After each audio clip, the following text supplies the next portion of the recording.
नमस्कार, मैं हूं आशीष चित्रांशी और आप देख रहे हैं द न्यूज लॉन्चर। देश का दुर्भाग्य अपने चरम पर है। इस देश की मीडिया इस देश के अपमान पर भी जुबान बंद किए बैठी है। और मीडिया क्या, ये पालतू पॉमेरियंस ये क्या बोलेंगे जब देश का स्वयंभू राष्ट्रवादी 56 इंची विश्व गुरु के ही मुंह में दही जमी हो। मोदी और राजनाथ सिंह इस देश को कॉमेडी सर्कस में तब्दील कर दिए हैं। दोनों का नाम हम ले रहे हैं। और जब मोदी और राजनाथ ये दर्जनों कैमरे सैमरे लगा के इधर उधर और कॉमेडी कर रहे हैं, उस वक्त चीन हमारा सबसे बड़ा दुश्मन, जहां भी गए थे मोदी जी डंका बजा के आए थे, याद होगा ना।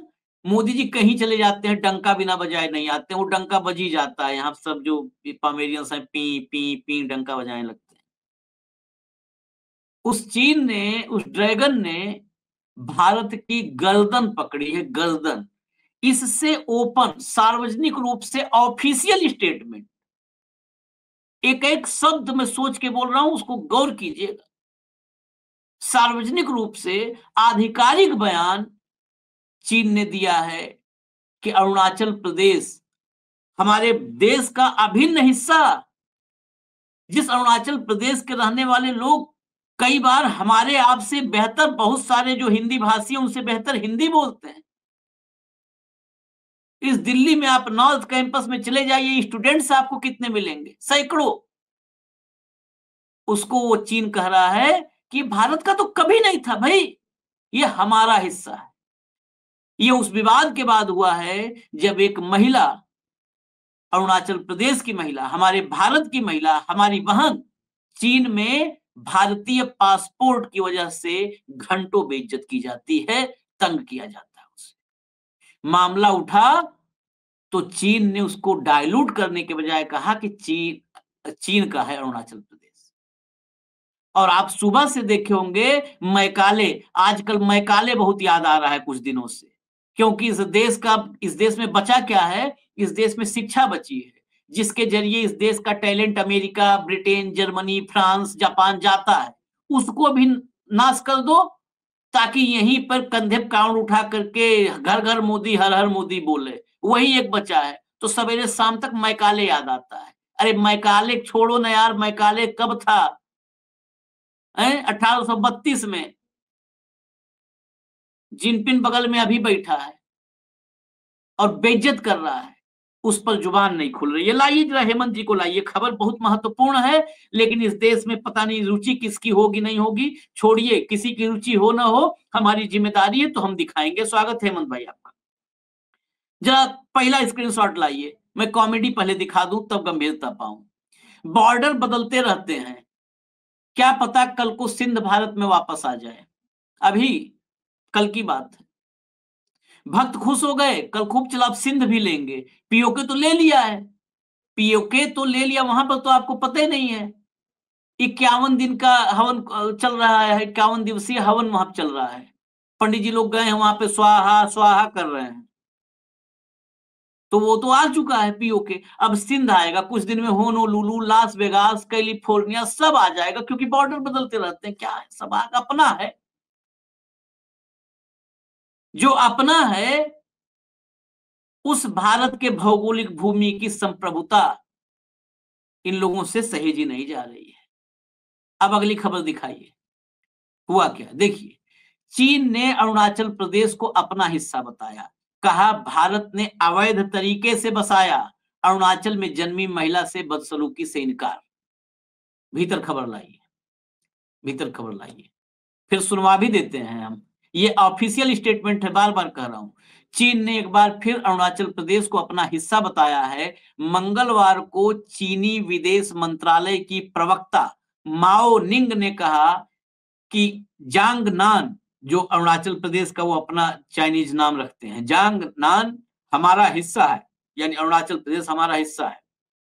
उन्होंने कहा कि चीन ने भारत के अवैध तरीके से बसाए अरुणाचल प्रदेश को कभी मान्यता नहीं दी। चीन का यह बयान भारतीय महिला पेम वांगजाम थांगडाक के साथ संघाई एयरपोर्ट पर बदसलूकी के आरोपों के सवाल पर आया। चीन ने पेम के साथ बदसलूकी के आरोपों को भी नकार दिया है। ये नकारा और कहा कि अरुणाचल में अवैध बस्ती बसा रखा है, ये तो हमारा है शुरू से ही। सुनवा भी दीजिए जरा इस विदेश मंत्रालय के ऑफिशियल स्टेटमेंट को, ये चाइनीज विदेश मंत्रालय का official statement. 中方对此何评论？ First of all, Zhangnan is China's territory. China never acknowledges the so-called Arunachal Pradesh illegally set up by India. As for the individual case you mentioned, we've learned that during the whole process, China's border inspection authorities have gone through the whole process in accordance with laws and regulations and had just enforcement and fully protected the lawful rights. चीन की territory है Arunachal, illegal वहां पर बसाया गया है भारत की तरफ से, और सन्नाटा। जवाब है, जवाब कुछ मीडिया के हलकों में छापा जा रहा है। वो कौन पता है बोल रहा है? भारत की तरफ से। भारत ने एक सबसे दुनिया में सबसे बड़ा अस्त्र, सबसे बड़ा रोबोट तैयार किया जो दुनिया में कोई देश नहीं डेवलप कर पाया। सूत्र, ये सूत्र अगर मिल जाते तो मैं इनके चरण धूलि अपने माथे पर लगा लेता, शीतल हो जाता मेरा भी मस्तक। ये सूत्र जहां पर इस देश में 56 इंची 6 इंच हो जाए सिकुड़ के, तो कहते हैं सूत्र बताएगा। जहां पर चुनावी धांधलियों पर सैकड़ों सवाल हों और ज्ञानेश कुमार के मुंह में एक भी जवाब न हो, तो वहां कौन आता है? सूत्र। इस देश में जो भी जरूरी सवाल है, उन सब सवालों पर सूत्र सामने आता है। और जितने गैर जरूरी, जितने वाहियात फालतू के मामले हैं, वो सब कुछ अगर उनको एड्रेस करना हो, ऐसे वाहियात फालतू के मामलों को एड्रेस करना हो, तो कौन करता है एड्रेस? पता है आपको? इस देश का प्रधानमंत्री। इस देश के प्रधानमंत्री से जितने फालतू की चीजें हैं एड्रेस करवा लीजिए, लेकिन जरूरी चीज कभी नहीं, कभी नहीं। कसम खा लिया चिमटेस नहीं छूंगा, अटल बिहारी वाजपेयी ने कहा था, चिमटेस नहीं छुएंगे जरूरी मुद्दों को। हेमंत भाई, सूत्र क्या बता रहे हैं इस बेइज्जती पर? कौन जवाब देगा? राजनाथ सिंह, नरेंद्र मोदी, कोई है कि सब दरवाजा बंद करके सो रहे हैं? आशीष भाई नमस्कार, आपको सारे दर्शक साथियों को भी। देखिए, बहुत ही दुखद परिस्थिति है कि पूरे विदेश मंत्रालय को लकवा मार गए हैं। कहीं कोई ऑफिशियल वर्ड नहीं है इतने बड़े विवाद के ऊपर, और सब जगह सूत्र बता करके और खाना पूर्ति की जा रही है। पूरा घटनाक्रम बताता हूं आपको सीरियल वाइज, और सब दर्शकों के लिए क्लियर होना चाहिए कि वो लाल आंखें कहां चली गई। तो क्या वो बंद हो गई है या वो चीन की तरफ देख नहीं पाती? सारा का सारे जो लेजर आई है वो सारी पाकिस्तान पे टिकी रहती, भारत के अंदर बाहर निकल के तो पाकिस्तान का भी नाम निकलता। आशीष भाई, अरुणाचल प्रदेश की एक महिला, मूल रूप से जो मूल निवासी है, वो कल वांगजोम थोरडक प्रेमा नाम उनका, शंघाई जो है हवाई अड्डे पर चीनी आवर्जन अधिकारियों ने उनके भारतीय पासपोर्ट को अमान्य घोषित किया और उनकी जापान यात्रा में देरी कर दी। उनका कोट अनकोट क्या है ये मैं बता रहा हूं आपको। वो कहती हैं कि जब मैंने उनसे सवाल करने और समस्या के बारे में पूछने की कोशिश की तो उन्होंने कहा अरुणाचल भारत का हिस्सा नहीं है, और मेरा मजाक उड़ाने और हंसने लगे और कहने लगे तुम्हें चीनी पासपोर्ट के लिए आवेदन करना चाहिए, तुम चीनी हो, तुम भारतीय नहीं हो। कोट। फिर कोर्ट कहती है, मैं लगभग 14 वर्षों से यूके में रह रही एक भारतीय नागरिक हूं, और मैं शंघाई में एक ट्रांजिट के जरिए लंदन से जापान जा रही थी, यानी कि वाया शंघाई जा रही थी। चीनी इमिग्रेशन विभाग के एक अधिकारी मेरे पास आए और मुझे कतार से अलग कर दिया। मैंने उनसे पूछा कि क्या हो रहा है, तो उन्होंने कहा अरुणाचल भारत नहीं, चीन, आपका वीजा स्वीकार्य नहीं है, आपका पासपोर्ट अमान्य है। जब मैंने उनसे सवाल करने और समस्या के बारे में पूछने की कोशिश की तो उन्होंने कहा कि अरुणाचल भारत का हिस्सा नहीं है, और मेरा मजाक उड़ाने लगे, हंसने लगे और कहने लगे तुम्हें चीनी पासपोर्ट के लिए आवेदन करना चाहिए, तुम चीनी हो, भारतीय नहीं हो। फिर वो कहती हैं, मैं पहले भी शंघाई से बिना किसी समस्या से गुजर चुकी, मैं बहुत लंबे समय तक अपने परिवार से संपर्क नहीं कर पाई। चाइना ईस्टर्न एयरलाइन के कर्मचारी और लगभग 2 अन्य इमिग्रेशन अधिकारी अपनी भाषा में बात कर रहे थे, यानी कि मैंड्रिन में बात कर रहे थे, और अरुणाचल प्रदेश की ओर इशारा करते हुए हंस रहे थे और उसे भारत नहीं बल्कि चीनी कह रहे थे। इमिग्रेशन कर्मचारियों और एयरलाइन कर्मचारी दोनों की ओर से यह बहुत ही अपमानजनक और संदिग्ध व्यवहार था, मैंने शंघाई और बीजिंग स्थित भारतीय दूतावासों को फोन किया और 1 घंटे के बाद भारतीय अधिकारी हवाई अड्डे पर आए, मेरे लिए कुछ खाना मंगवाया, समस्याओं पर बात की और मुझे देश से बाहर निकालने में मदद की। 18 घंटे का लंबा सफर, लेकिन खुशी है कि मैं वहां से बाहर आ पाई, उसने कहा। सोचिए, और इस पे भारतीय विदेश मंत्रालय का एक लाइन का बयान नहीं है, एक लाइन का। और अब मैं चाहता हूं कि वो खबर दिखा दीजिए जो हिंदू की खबर है मेन, और उसमें आपको पता लगेगा कि असली खेल क्या है। हिंदू तो सबसे ज्यादा आप वो मानते हैं ना, तो हिंदू की खबर के अंदर भी ये देखिए, India issues strong demarche to China after Arunachal women harassed at Shanghai airport. ठीक, पढ़ दिया आपने। अब थोड़ा आगे चलाइए इस खबर को, यहां है आपकी पोमेरियन की असलियत, हिंदू जैसे अखबार में। आगे चलिए, शाबाश। तो इसके अंदर खबर पढ़िएगा, India has issued a strong demarche to China after a woman from Arunachal Pradesh was harassed and stopped by Chinese immigration officials at the Shanghai airport on November 21. The officials mocked her and told her to apply for a Chinese passport. अब ध्यान दीजिएगा आशीष भाई, sources in the Ministry of External Affairs said that at a time when both sides are working to improve this, such actions by the China's side introduce unnecessary obstructions to the process. कौन सा source है जरा बताएंगे आप? अभी तक विदेश मंत्रालय का कोई एक बयान आया है किसी साइट के ऊपर? कोई बाइट है? मैं चाहूंगा भगत एक बार देख ले, उसको दिखा दे जरा। सारे के सारे चैनल सोर्सेज के सारे चल रहे हैं। ये काम किसका है? ये चाइना कह रहा है कि अरुणाचल हमारा हिस्सा है। लाल आंख दिखाने वाले प्रधानमंत्री के मुंह पे जिक्र नहीं, आज पूरा हिंदुत्व मजबूत करके आए अयोध्या के अंदर, कुरुक्षेत्र के अंदर जाके प्रवचन दे रहे थे, ऑपरेशन सिंदूर, पाकिस्तान, सब कुछ। चाइना उनको दिखेगा नहीं। अब इंटरेस्टिंग बात सुनिएगा, काम किसका? विदेश मंत्रालय का। और जवाब कौन दे रहा है? पेमा खांडू, अरुणाचल प्रदेश के मुख्यमंत्री, वो भी भाजपा के ही है, ध्यान रखिएगा, लेकिन विदेश मंत्रालय नहीं बोला। क्या कह रहे हैं वो? शंघाई पुंडोग हवाई अड्डे पर चीनी आवर्जन अधिकारियों द्वारा अरुणाचल प्रदेश की एक गौरवशाली भारतीय नागरिक सुश्री प्रेमा के साथ किए गए अस्वीकार्य व्यवहार से मैं अत्यंत स्तब्ध हूं। वैध भारतीय पासपोर्ट होने के बावजूद उन्हें अपमानित और नस्लीय उपहास का शिकार बनाना निंदनीय है। अरुणाचल भारत का प्रदेश, भारत का अभिन्न अंग है और हमेशा रहेगा। इसके विपरीत कोई भी आरोप निराधार और आपत्तिजनक है। ऐसा आचरण अंतर्राष्ट्रीय मानदंडों का उल्लंघन करता है और हमारे नागरिकों की गरिमा का अपमान करता है। मुझे विश्वास है कि भारत सरकार का विदेश मंत्रालय इस मामले को तत्काल उठाएगा ताकि ऐसी घटनाओं की पुनरावृत्ति ना हो। पेमा खांडू का यह बयान 3 घंटे पुराना है, वर्बैटम पढ़ा है मैंने, कोट एंड कोट। विदेश मंत्रालय का कहीं कुछ मिल जाए तो जरा बता दीजिए। यह हालत है। और क्या कह रहे थे कि कौन जाने सिंध कब भूगोल बदलते रहते, कौन जाने सिंध भारत में आकर के मिल जाए, निंदानाथ जी कह रहे थे। तो ये सारी की सारी चीजें आप कल्पना कर सकते हैं कि ये हो क्या रहा है देश के अंदर। इससे फालतू कोई चीज हो सकती है क्या? लेकिन कोई कहीं कोई जवाब नहीं है, कोई वो नहीं है। और सारे के सारे पोमेरियन मीडिया क्या कह रहे हैं? सोर्सेज ने कहा कि चाइना में भी डिमार्च किया है और इंडिया में भी डिमार्च किया है। कोई फोटो दिखा दीजिए जरा चाइनीज एम्बेसडर का विदेश मंत्रालय से निकलते हुए, दिखा दीजिए। ये हालत आ गई आशीष भाई, शर्म आनी चाहिए। ये राष्ट्रवादी सरकार और राष्ट्रवादी मीडिया आपका बेसिकली क्या है कि इस तरह के जो अपमान है, क्षेत्रीय अखंडता है, ये हमारी संप्रभुता है, उस पर इस हमले को क्या आप चुपचाप बर्दाश्त कर जाओगे? भारत को इस बात का करारा जवाब देना चाहिए, नहीं देना चाहिए? देंगे कभी? मुंह खुलेगा? प्रवक्ता किस लिए रखा हुआ आपने? सूत्र रख लीजिए ना। और ये सूत्र कौन से, आपको ही पता है, ये भाजपा की आईटी सेल सूत्र है। क्या कह रहे हैं कि 1 घंटे के अंदर भारतीय विदेश मंत्रालय पहुंचा और चीन को करारा जवाब दिया। वो महिला 18 घंटे फंसी रही।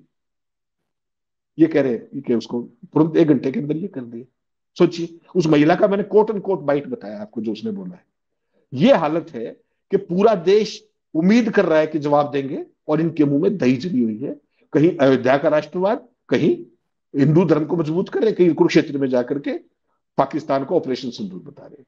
हकीकत आशीष भाई क्या है, बहुत कड़वी है, पूरी जिम्मेदारी के साथ कह रहा हूं कि जो आपकी जो ये रिएक्टिव चाइना पॉलिसी है ना, इसको आप कहते हैं प्रतिक्रियाशील चीन नीति, कि बीजिंग जब चाहे तब हम पे दांव बढ़ा देता है और हमें कोई मौका ही नहीं देता।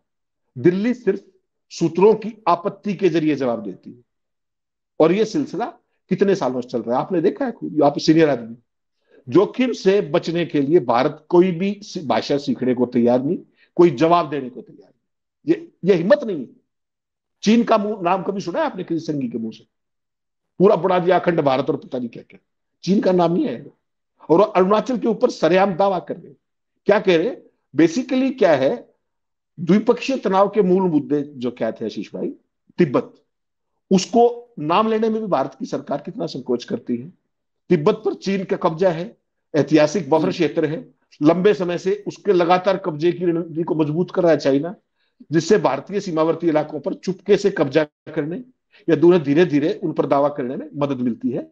और अरुणाचल में आप लगातार, लद्दाख में आपने देखा लगातार किस तरीके से चाइना धीरे धीरे बढ़ाता गया। कोई भाजपा मुंह नहीं खोलता, केवल एक सुब्रमण्यम स्वामी है जो हर बार इसको बताते हैं कि कितने हजार किलोमीटर उन्होंने ये कर दिया है। आपके पास क्या है? सूत्रों का हवाला देते हुए विदेश मंत्रालय के ने बताया कि अरुणाचल प्रदेश की एक महिला के उत्पीड़न पर चीन को कड़ा विरोध जारी किया गया है। चीन का विदेश मंत्रालय भी वही कहता है जो उसे रिकॉर्ड पर कहना है। कल्पना कीजिए केवल आशीष भाई कि अगर भारत ने शिंजियांग के किसी निवासी के साथ ऐसा किया होता, आपको क्या लगता है चीन की यही प्रतिक्रिया होती? वो चुप जाता? हमें केवल सोचने की जरूरत है कि हम क्या कर रहे हैं। केवल लफाजी और सूत्रों के कड़े विरोध से काम नहीं होगा। नई दिल्ली में को जो भारतीय नागरिकों के मन में जो व्याप्त जो आक्रोश है, जितने वो आहत है, उसके भावना को बीजिंग से तक प्रभावी ढंग से पूरे आक्रामक शब्दों में पहुंचाना होगा। और जब तक, एक लाइन और है, जब तक वो एक भारत नहीं होगा तब तक एक चीन भी हमारे लिए संभव नहीं है। ये लाइन क्लियर करनी पड़ेगी। आप तो वियतनाम को उनका हिस्सा बता चुके हैं, वो तो मौज में है। और वो क्या कह रहे हैं कि अरुणाचल तो हमारा हिस्सा है, भारत ने तो अवैध बसा रखा है उसको। केवल कल्पना कीजिए इस बात। बहुत ज्यादा तनाव बढ़ रहा है आशीष भाई, और विदेश मंत्रालय को मुझे लगता है इस उकसावे का जबरदस्त ढंग से जवाब देना चाहिए। और ये सूत्रों पर आपत्ति जो है, इससे स्पष्ट रूप से मतलब बचा जाना चाहिए। जहां तक चाइना का मामला है, सामने आइए, जैसे चीन की प्रवक्ता ने जो बात की है उसका जवाब देने में आपको क्या परेशानी आ रही है? कोई बताएगा? रक्षा मंत्री क्या कर रहे हैं, विदेश मंत्री क्या कर रहे हैं लेजर आइज के साथ? सोचिएगा केवल कि कहां पहुंचा के खड़ा कर दिया है। और उसके बाद ये राष्ट्रवादी, मतलब हृदय के अंदर इतना गुस्सा है आज, आप सोच नहीं सकते इस बात को। ओपनली कैमरे में वो ये लेडी कह रही। हुआ करते थे विदेश मंत्री, तो कभी हुआ करते थे, एक समय पोस्टर बॉय बन गए थे, उनको भी चाणक्य लिखना शुरू कर दिया था मीडिया वालों ने। फिर बीच में शायद ऊपर से आदेश आया कि अब इसको कम छापो, कम दिखाओ, तो गायब हो गए विदेश मंत्री। विदेश मंत्री जब से मामला अमेरिका में फंसा और बार बार बेइज्जती शुरू हुई, तब से विदेश मंत्री आपको दिखते ही नहीं है। राजनाथ सिंह है, राजनाथ सिंह बहुत पुराने, मतलब जो आज वो कर रहे हैं वो बहुत पुराने उस खेल के माहिर हैं। तो वो अपना, उनको ड्यूटी दे दिया गया कि जाओ कब्जा वब्जा बताते रहो। दरअसल ये मामला आप सिर्फ चीन पर कहे, सिर्फ चीन पर, मैं थोड़ा सा और खोलना चाहता हूँ इस मामले को। आपने तिब्बत की चर्चा कर दी, तिब्बत की खबर आप हर दूसरे दिन, मतलब मैं अल्टरनेट डे का कह रहा हूं, हो सकता है रोज भी खोजित मिल जाए, डेली तिब्बत में इंफ्रा पर काम कर रहा है चीन, और हर दिन नया नया कुछ कर रहा है। और सब कुछ जो चीन तिब्बत में कर रहा है इंफ्रा पर काम, वो सब भारत के नॉर्थ ईस्ट पर निगाह जो उसकी है, कुदृष्टि है, उसको उसी रणनीति के तहत कर रहा है। लेकिन भारत की तरफ से कभी आपत्ति नहीं जताई जाती है। कभी तिब्बत में उसके किसी भी काम पर और कारनामे पर आपत्ति जताते देखा है? छोड़िए आप चीन, चीन छोड़िए ना, छोड़ दीजिए बिल्कुल चीन को। चीन को हमारे विदेश मंत्री ने कहा था कि हमसे 20 गुनी बड़ी अर्थव्यवस्था है, इतनी ताकतवर है, ये है वो है, हम उससे लड़े क्या? तो चीन को तो ये मान चुके हैं, छोड़ दीजिए एकदम। हम चीन की बात नहीं करेंगे। मैं इसलिए कहा था, नेपाल भारत के तमाम हिस्सों को अपने नक्शे में दिखाता है। नेपाल का क्या बिगाड़ लिए बताओ? हम तो बहुत सभ्यशालीन शब्द में कह रहे, क्या नेपाल, नेपाल से कौन सा प्रतिरोध जता पाए? नेपाल जो कभी कहते हैं बाली के कांख में रावण दबा 6 महीने था। मैं किसी भी भौगोलिक भूभाग का अपमान नहीं करना चाहता, हर राष्ट्र का अपनी संप्रभुता है, लेकिन नेपाल कम से कम इतना तो हम कह ही सकते हैं कि हमेशा छोटे भाई की भूमिका में रहा। वहां पर भी वो नेपाल भी छोटे भाई की भूमिका में वो उकता नहीं रहा था, न उसे दिक्कत थी। लेकिन आज नेपाल से तमाम ऐसी प्रतिक्रियाएं आती हैं जो ये बताती हैं कि नेपाल पर हावी होने की कोशिश कोई कर रहा था तो नेपाल एकदम छुट्टा हो गया। उसकी भावनाएं ये आती हैं। नेपाल अपने नक्शे में, ऑफिशियल नक्शे में, भारत के कई, उत्तराखंड के कई हिस्सों को शामिल करके दिखाया। अपने नोट पर उसने भारत के हिस्सों को छाप दिया। क्या किया बताइए हेमंत भाई, आप क्या किया? आप और हम, ये फॉरेन पॉलिसी है, दिन भर देखते काम है, सब देखते। क्या किया? बांग्लादेश, बांग्लादेश भारत के हिस्सों को अब अपना बताने लगा है। बांग्लादेश भारत के हिस्सों को अपना बताने लगा। क्या किया बांग्लादेश का? वो चिकन नेक को ऐसे बताता है जैसे वाकई किसी मुर्गी को, मुर्गा आप चले जाओ कहीं पे भी तो मुर्गे को तो 2 मिनट में जो है वो कर देते हैं, वही उस भाव से चिकन नेक को बताता है कि रे तो हम कभी भी वो कर देंगे। उस चिकन नेक से 12-14 किलोमीटर की दूरी पर जो बहुत महत्वपूर्ण बेस है, उस बेस पर चीन बैठ रहा है, बैठने की तैयारी कर रहा है। क्या कर लिया हमने? एक नहीं है, दरअसल इसीलिए आप उस दौर में हैं जिस दौर में भारत वाकई बहुत बड़े खतरे में है। हिंदू नहीं खतरे में है, पूरा देश खतरे में है, लेकिन ये देश उस खतरे को भांप न पाए, आंक न पाए, इसलिए इस देश को गुमराह करते रहो। देश को नए मुद्दे मुलझा दो। हिंदू खतरे में, यार पहले हिंदू बच लो, आप बाद में छोड़ो बाकी सब, वो जमीन उमीन बाद में, हिंदू पहले बचाओ ना। इसलिए स्पेशली बहुत फोकस्ड होकर के ये सब, कोई कहे कि ऐसे अनजाने में चलता है, सुबह उठ के मोदी जी ऐसे बोल देते ना, या भाजपा आईटी सेल, पूरा ब्लूप्रिंट, इस देश में डेवलपमेंट का कोई ब्लूप्रिंट नहीं है, इस देश में फॉरेन पॉलिसी का कोई ब्लूप्रिंट नहीं है, इस देश में डिफेंस का कोई ब्लूप्रिंट नहीं है, इस देश में इंटरनल सिक्योरिटी का कोई ब्लूप्रिंट नहीं है। इस देश में एक ही चीज का ब्लूप्रिंट है, जो ब्लूप्रिंट पर ये देश काम कर रहा है, पूरी पार्टी सत्ताधारी, कि कैसे देश के लोगों को उल जलूल मुद्दों में उलझा के रखा जाए। वो ये जान ना पाए कि हमारे देश की संप्रभुता खतरे में है। भाई आप बताओ कौन बचा है? मालदीव बचा है जो हमारे देश के किसी हिस्से को अपना नहीं बता रहा है। मालदीव बचा है। श्रीलंका के साथ भौगोलिक भूभाग को नहीं है, लेकिन छुट-पुट खिंच-पिच लेकर के तो रहा है उसको एक समय में। अच्छा, वहां खोज के लाते हैं कि श्रीलंका का वो द्वीप का जो है मामला इंदिरा गांधी ने गड़बड़ा दिया, फलान गड़बड़ा दिया। अरे उन्होंने जो कहते ना कि जख्म कुरेदना, जख्म को मरहम लगा के फोड़ा, जो था घाव था, खत्म कर दिया था देश को। वो बताएंगे इंदिरा गांधी ने ऐसा कर दिया था। अरे तुम्हारे समय में कौन सा पड़ोसी है? पाकिस्तान है, वो तो दुश्मन ही है। चीन है, हमारे घर में घुस के कह रहा है कि हमारा है। बांग्लादेश हमारे घर में घुसने की कोशिश कर रहा है। नेपाल हमारे घर में घुसने की कोशिश कर रहा है। हेमंत भाई आप चीन की बात करते, मैंने इसीलिए कहा कि चीन को तो जयशंकर बताते हैं बहुत ताकतवर है, उससे नहीं लड़ना है। नहीं नेपाल नहीं और आशीष भाई, बांग्लादेश तो जान लो। नहीं आशीष भाई, पूरी विदेश मंत्रालय की पूरी विदेश नीति का सत्यानाश करके, और डंका इसलिए तो प्रचारित किया जाता था कि डंका बज रहा है, कि यहाँ वालों को कुछ समझ में ना आए और वो पिक्चर्स और फोटो दिखा। आज वो देखे ना साउथ अफ्रीका वाले राष्ट्रपति के साथ किस तरह की जो 20-22 मिनट 20-22 सेकंड की एक वीडियो आई, और उसकी जो अंग्रेजी है उसको कोई अंग्रेज भी समझ सके तो मुझे बता दीजिएगा, जो इधर से बोला गया 20-22 सेकंड की थी। आपकी प्री एजेंसी ने तो उसमें बिना आवाज का वीडियो जारी किया था, जब उंगली कर रहे थे वो। आज उसकी पूरी साउंड आ गई। आप हंसेंगे उसको देख करके, क्या बोल रहे हैं, यही हकीकत है। लेकिन कौन समझाए जाकर के कि आप कर क्या रहे हैं? सारे पड़ोस को आपने खराब कर लिया, और चाइना तो ओपनली आपकी सॉवरेनिटी को चैलेंज कर रहा है। आशीष भाई, एक राष्ट्रवादी होने के नाते केवल एक ही बात कहूंगा, देखिए सवाल पूछना हमारा काम।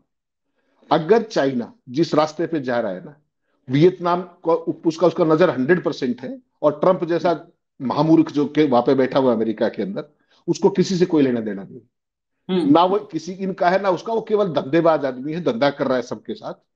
ऐसी सूरत में हमारी अगर सामरिक जो स्थिति है आज की तारीख में, चाइना के मामले में हकीकत यह है कि आपकी कोई नीति ही नहीं। चाइना का नाम आते ही आप चुप्पी साध जाते हैं। पड़ोस के राष्ट्रों की तो बात ही छोड़ दीजिए, सारे के सारे हमारे छोटे भाई थे, सार्क था, पता नहीं क्या क्या था, आज सबका बेड़ा गर्क करके केवल एक डंके पे जोर। वो डंका कहां बज रहा है मुझे तो दिखा नहीं आज तक। पूरी विदेश नीति का हाल देख लीजिए। चाइना वाला मामला हल्का नहीं है, मान करके चलिए, चाइना ने जो ऑपरेशन सिंदूर के दौरान रोल किया था वो एक रोल था, ये सारे वेपन टेस्ट किए थ्रू पाकिस्तान। और अब वो जिस तरह की ये जो बयानबाजी है ना, ये 100% भड़काऊ बयानबाजी है कि चीन का हिस्सा है अरुणाचल और भारत का तो कुछ है ही नहीं इसमें, अवैध रूप से बसा रखा है। आप कहो तो मैं उनका पूरा बयान भी कोट अनकोट पढ़ सकता हूं, लेकिन टाइम बचाने के लिए केवल इतनी बात है कि चाइना पे अगर ध्यान नहीं दिया तो जो दो फ्रंट नहीं, टू फ्रंट वार की बात करते हो ना, टू फ्रंट नहीं, 2.5 फ्रंट वार के लिए आप तैयार रहिए। और कितनी तैयारियां हैं उस पर मैं कोई टिप्पणी फिलहाल नहीं करना चाहता। तो कुल मिलाकर के देश की सुरक्षा को ऐसे मुहाने पर लाके खड़ा कर दिया है कि आगे कोई और नहीं, छोर नहीं कहीं भी, और केवल एक व्यक्ति के महिमा मंडन में, और सारे मीडिया को शर्म आनी चाहिए जो अपनी तरफ से सूत्रों के जरिए कह रहे कि डिमार्च दिया। दिखाइए एक खबर विदेश मंत्रालय की मुझे, कौन सा डिमार्च है?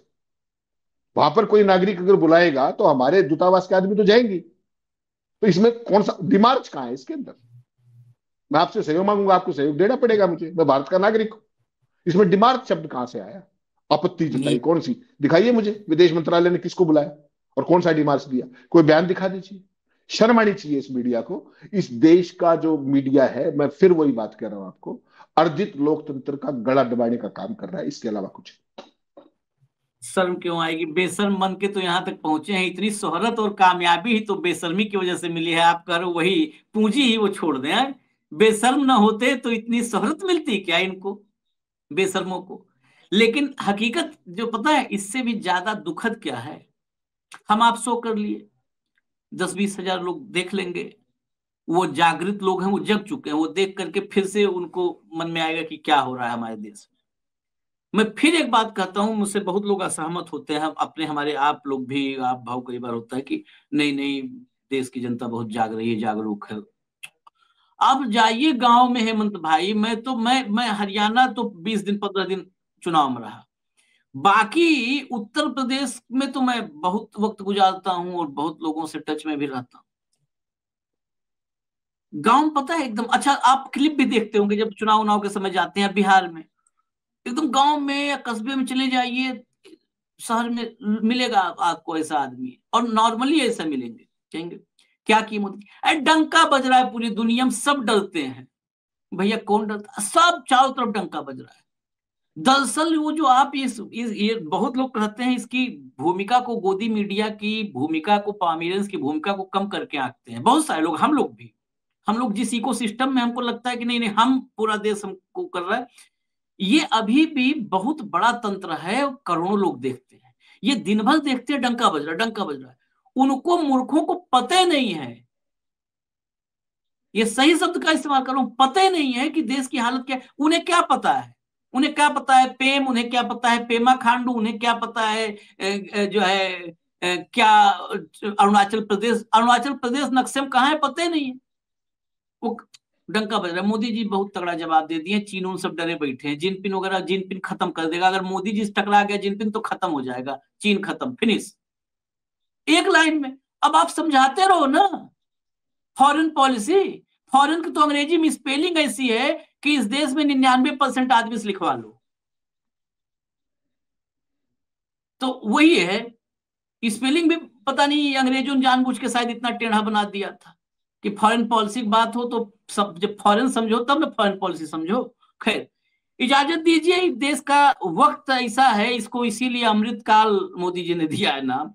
वक्त ऐसा है कि इस वक्त को हम लोग टालना तो चाह रहे हैं कि टल जाए, बदल जाए, लेकिन बदलेगा या टलेगा बहुत कम उम्मीद दिखती है।